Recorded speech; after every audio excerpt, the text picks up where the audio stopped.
मेरे बंदो, किसी इंसान से भी आप भी रिश्वत ना लिया करो, ना किसी को आपने रिश्वत दिया करो।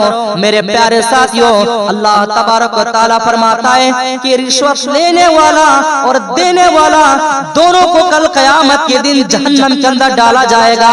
या अय्युहल्लज़ीना आमनू कुलू मिन तय्यिबाति मा रज़क़नाकुम वश्कुरू लिल्लाहि इन कुंतुम इय्याहु ताबुदून। ईमान वालो, जो पाकीज़ा चीज हमने तुम्हें दे रखी है वही चीज तुम खाओ पियो। अगर तुम सिर्फ एक अल्लाह की इबादत करते हो, अगर तुम सिर्फ एक अल्लाह को मानते हो तो वही चीज तुम खाओ पियो। इसके अलावा तुम कोई चीज में हाथ न लगाओ ना लाए। लोगों को हदीस बता रहा है, क्या हदीस था?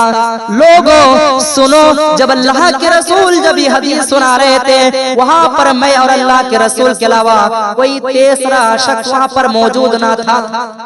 और तबारक व तआला ने इरशाद फरमाया कि एक नबी था जो मक्का के अंदर हजरत शुएब अलैहिस्सलाम को नबी पैगंबर बनाकर भेजा था। तो उसके कौम के अंदर हजरत शुएब अलैहिस्सलाम अपने कौम से कहा था कि ए मेरे कौम के लोगों, जो आप लोग नाफ तोल में जो कमी करते हो, जो डंटी मारते हो, कि आपने कुरान करीम की उस आयत करीमा आपने नहीं पढ़ा था? तो हजरत शुएब अलैहिस्सलाम ने अपने कौम को ये आयत पढ़ के सुनाया और क्या कहा जानते हो? अल्लाह तबारक व तआला ने फरमाया कि औफुल कैला इदा किल्तुम, और जब किसी को कोई चीज पैमाने से नापो तो पूरा पूरा नाप दे दिया करो। वज़िनू बिल क़िस्तासिल मुस्तक़ीम, तोलने के लिए सही तराजू इस्तेमाल किया करो। ज़ालिका खैरु व अहसनु तअबीला, यही तरीका दुरुस्त है, उसी का अंजाम बेहतर है, सबसे अच्छा।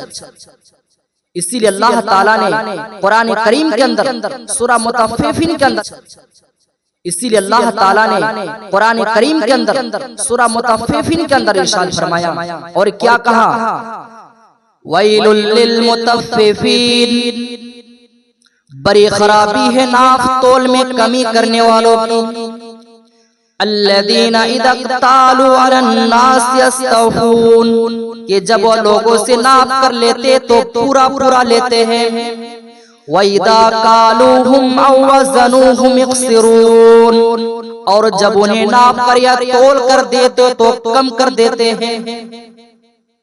अला यज़ुन्नु उलाइका अन्नहुम मबऊसून, क्या उन्हें अपने मरने के बाद जी उठने का यकीन नहीं है? क्या उन्हें अपने मरने के बाद उन्हें ख्याल नहीं कि हमें अल्लाह ताला के पास जाना है? यौमा यक़ूमुन नासु लिरब्बिल आलमीन, जिस दिन इंसान को रब्बुल आलमीन के सामने, अल्लाह ताला के सामने खड़े होंगे। जिस दिन इंसान अल्लाह तबारक व तआला के सामने खड़े होना है, हर इंसान को खड़ा होना है। मेरे प्यारे साथियों, इसीलिए अल्लाह ताला ने कुरान करीम के अंदर दूसरी जगह पर इरशाद फरमाया और क्या कहा? वऔफुल कैला वला तकूनु मिनल मुखरिसीन, पूरा पूरा नाप दे दिया करो और उन लोगों में से ना बनो जो एक दूसरे को घाटे में डालते हैं, एक दूसरे को नुकसान में पहुंचाते हैं। मेरे प्यारे साथियों, वक़ीमुल वज़्न बिल क़िस्ति, और सीधी तराजू से तोला करो। वला तबग़ुसुन नास अशियाहुम वला तासौ फिल अर्दि मुफ़सिदीन। मेरे प्यारे साथियों, अल्लाह फरमाता है वला तबग़ुसुन नास अशियाहुम वला तासौ फिल अर्दि मुफ़सिदीन, और उन लोगों को उनकी चीजें दे दिया करो, घटा कर मत दिया करो। वला तासौ फिल अर्दि मुफ़सिदीन, और जमीन में फसाद मचाते मत फिरो। मेरे प्यारे साथियों, इतना सारा बात कहने के बाद अल्लाह तबारक व तआला ने फरमाया कि वक़ीमुल वज़्न बिल क़िस्ति, और इंसाफ के साथ अपने वजन को ठीक रखो।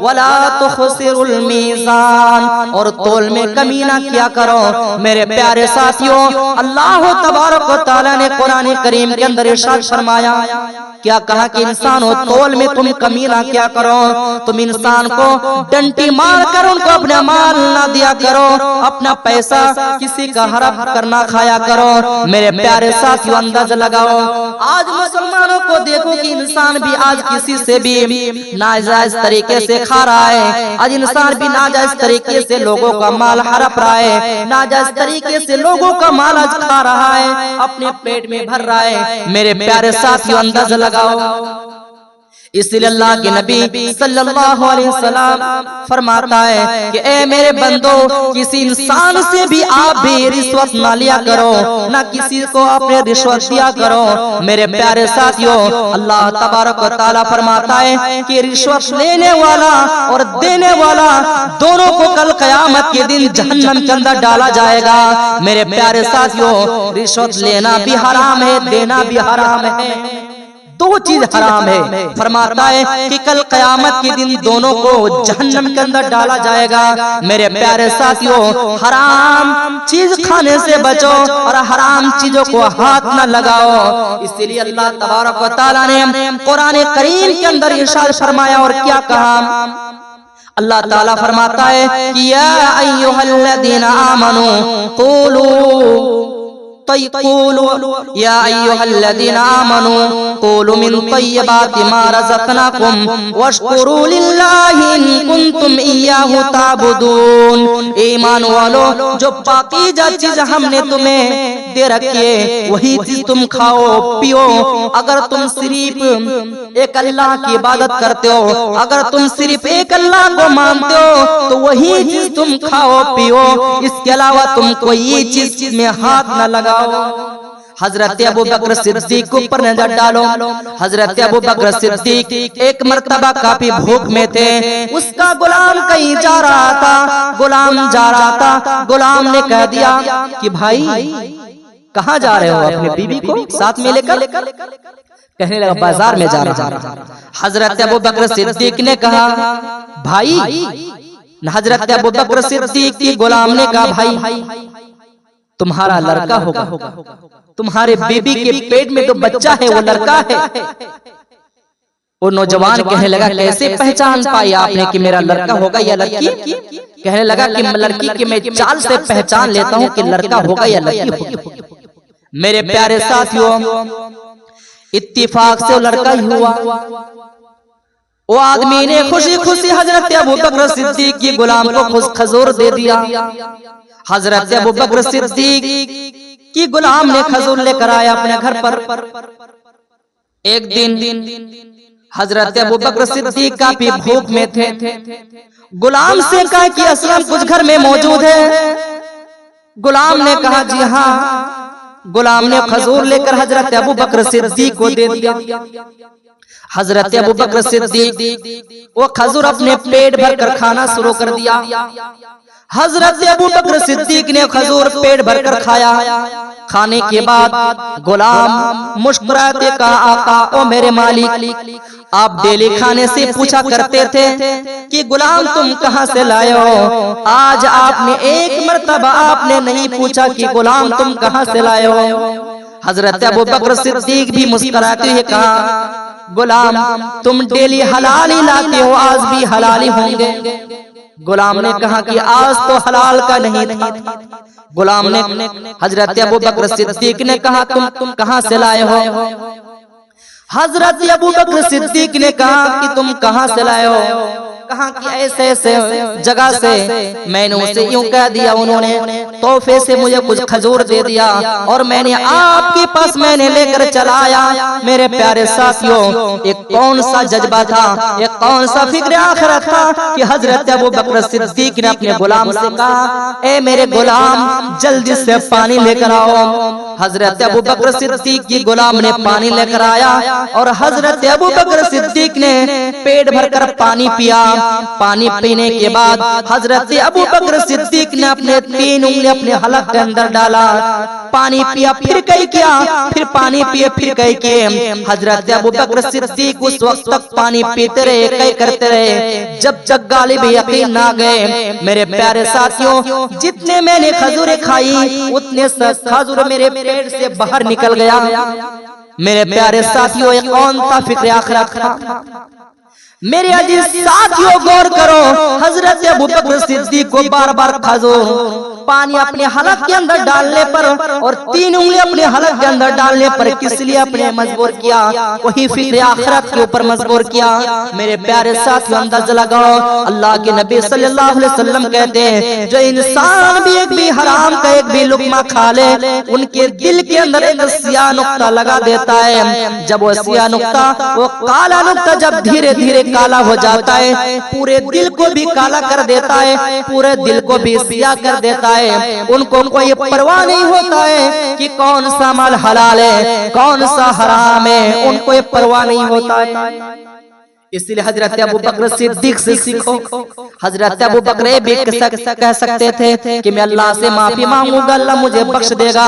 इसलिए अल्लाह के नबी ने फरमाया कि अगर कोई मेरा उम्मती, अल्लाह ताला फरमाता है कि कोई मेरा बंदा अगर कोई चीज भूल चूक से खा ले, मुझसे माफी मांगे तो मैं उसे माफ कर दूंगा, उसे बख्श कर दूंगा। लेकिन हजरत अबू बकर सिद्दीक के ऊपर जज्बा था, लेकिन अपने जज्बा सुनने के बाद भी हजरत अबू बकर सिद्दीक भी कुछ अपने जहन में आया किया, ये था हराम का चीज। इसीलिए अल्लाह तबारक व तआला ने कहा कि तुम हराम चीज को तुम हाथ ना लगाओ, तुम हराम चीज को ना खाया करो। मेरे प्यारे साथियों गौर करो, फिक्र आखिरत क्या था? हजरत अबू हुरैरा रज़ियल्लाहु ताला जब मदीने में आए, लोगों ने हदीस सुनना चाहता है। हजरत अबू बकर सिद्दीक को लोगों ने घेर लिया और कहा कि अबू हुरैरा, आप एक ऐसे हदीस सुनाओ जिसको आपने अल्लाह के रसूल से डायरेक्ट सुना हो। हजरत अबू हुरैरा रज़ियल्लाहु ताला कहने लगे, लोगों बैठ जाओ। हजरत अबू बकर सिद्दीक हजरत अबू हुरैरा रज़ियल्लाहु ताला ने लोगों के सामने हदीस सुना रहा है और कहने लगा कि लोगों, आप मेरी जबान से हदीस सुनना चाहते हो? आज मेरी जबान से हदीस सुनना चाहते हो? लोगों ने कहा जी हाँ। मेरे प्यारे साथियों, हजरत अबू बकर हजरत अबू हुरैरा रज़ियल्लाहु ताला ने कहा कि लोगों, जब अल्लाह के रसूल जब हदीस बता रहे थे, तो अल्लाह के रसूल जब ये हदीस सुना रहे थे, तो अल्लाह के रसूल और मैं, इसके अलावा कोई तीसरा शख्स वहां पर मौजूद न था। जब अल्लाह के रसूल जब ये हदीस सुना रहे थे, जब ये हदीस मुझे पढ़कर सुना रहे थे, तो वहाँ पर कोई तीसरा शख्स भी मौजूद न था। मेरे प्यारे साथियों, हजरत अबू बकर हजरत अबू हुरैरा रज़ियल्लाहु ताला बस इतने ही कह सके कि बेहोश होकर जमीन पर गिर गए। मेरे प्यारे साथियों, लोगों ने उनको पानी के छींटे मारे, उनको होश में लाया गया। लाने के बाद फिर हजरत अबू हुरैरा रज़ियल्लाहु ताला खड़ा होता है और कहता है, लोगों आप हदीस सुनना चाहते हो? लोगों ने कहा जी हाँ। या अबू हुरैरा, आपकी तबीयत खराब है, आप हदीस आपके जबान से कल सुन लेंगे।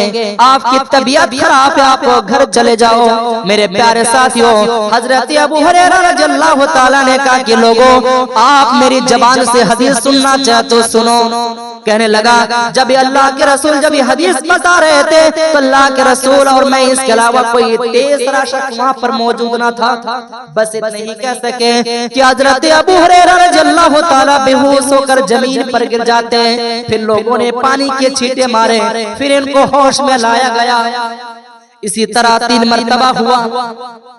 फिर चौथा मर्तबा हजरत अबू हुरैरा रज़ियल्लाहु ताला ने कहा, लोगों हदीस सुनो, आप मुझसे हदीस सुनना चाहते हो? कहने लगा, जी अबू हुरैरा, आप हदीस सुनाने से पहले आप तो बेहोश हो जाते हो, आप हदीस मत सुनाइए, कल हम आपकी जबान से सुन लेंगे। मेरे प्यारे साथियों गौर करो, अब अल्लाह हजरत अबू हुरैरा रज़ियल्लाहु ताला हदीस सुना रहा है, लोगों को हदीस बता रहा है। क्या हदीस था? लोगों सुनो, जब अल्लाह के रसूल जब ये हदीस सुना रहे थे, वहाँ पर मैं और अल्लाह के रसूल के अलावा कोई तीसरा शख्स वहाँ पर मौजूद ना था।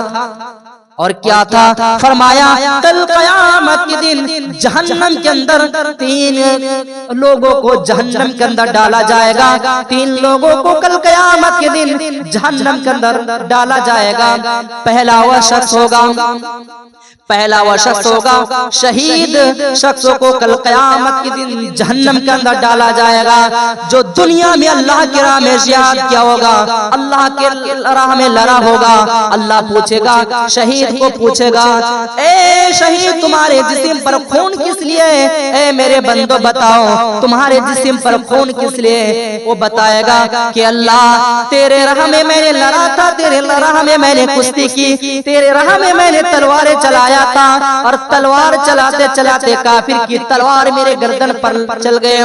मेरे प्यारे साथियों, अल्लाह पूछेगा कि ए मेरे बंदो तुम झूठ बोल रहे हो। मेरे प्यारे साथियों गौर करो, अल्लाह कहेगा ए फरिश्तों इस शहीद को भी जहन्नम के अंदर डाल दो। इसलिए मैदान जंग के अंदर लड़े कि इसको लोगों ने बहादुर कहे, इसको लोगों ने पहलवान कहे कि सबसे ज्यादा लड़ने वाला, सबसे ज्यादा ताकतवर आदमी ही है।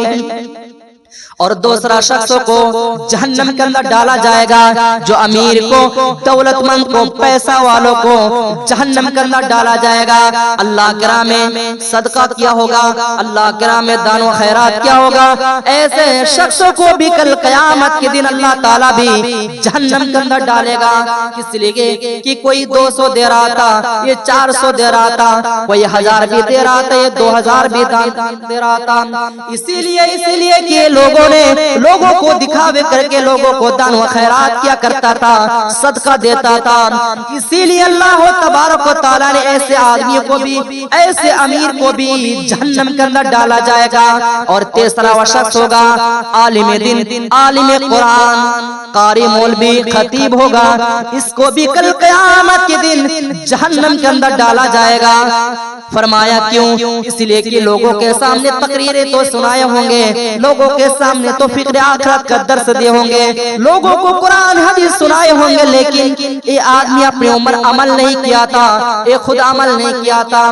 लोगों तो तकरीर सुना रहा था, नमाज पढ़ा रहा था, लोगों को 5 वक्त की नमाज पढ़ा रहा था, लेकिन खुद भी इसके ऊपर अमल नहीं करता था। ऐसे मौलवी को, ऐसे खतीब को अल्लाह तबारक व तआला जहन्नम के अंदर डाल दिया जाएगा। मेरे प्यारे साथियों, सिर्फ अपने आप को नमाज पढ़ के नहीं बच सकते। मेरे प्यारे साथियों, खुद इबादत करके नमाज नहीं पढ़ोगे, अपने बीवी को, बच्चों को भी आपने नमाज पढ़ने के लिए नहीं कहोगे, अपने माँ बाप को नमाज का हुक्म नहीं दोगे, अपने बच्चों को भी नमाज का हुक्म नहीं दोगे, अपने बीवी को भी नमाज पढ़ने का हुक्म नहीं दोगे, तो आप जन्नत के अंदर दाखिल नहीं हो सकते। मेरे प्यारे साथियों गौर करो, इंसानों फिक्र आखिरत के ऊपर नजर डालो।